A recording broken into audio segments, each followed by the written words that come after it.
अस्सलाम वालेकुम, welcome to my channel. आज हम डिस्कस करेंगे डायरेक्ट नरेशन क्या होता है और उसके एग्जांपल्स देखेंगे।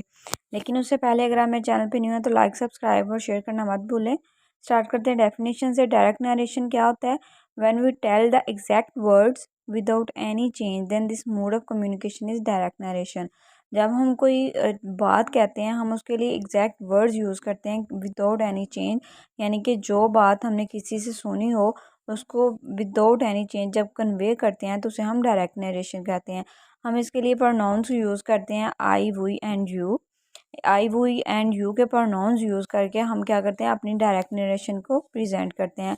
यू हमारा as a second person pronoun हम यूज़ करते हैं एंड आई एंड वी हम फर्स्ट पर्सन प्रोनाउन यूज़ करते हैं। तो इस तरह के हमारे जो प्रोनाउंस हम यूज़ करते हैं वो हमारे डायरेक्ट नरेशन को प्रेजेंट करते हैं। फॉर एग्ज़ाम्पल हमारे पास यहाँ पे दो सेंटेंसेस हैं जो कि हमारे डायरेक्ट नरेशन को प्रेजेंट करेंगे। सुसाना सैड आई एट पिज़्ज़ा यस्टरडे। ये क्या है?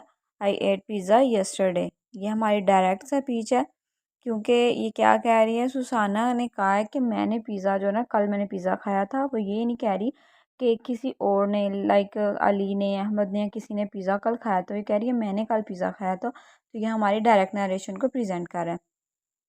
Second is the teacher said to Ali you have a bright future.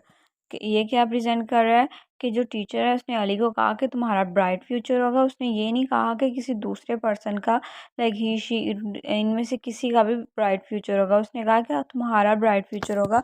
तो वो टीचर यहाँ पे डायरेक्ट नरेशन यूज़ कर रहा है कि अपनी डायरेक्टली अपनी बात को कन्वे कर रहा है, यानी अली को डायरेक्टली टारगेट कर रहा है, किसी दूसरे पर्सन को टारगेट नहीं कर रहा। तो ये हमने अपना डायरेक्ट नरेशन डिस्कस कर लिया।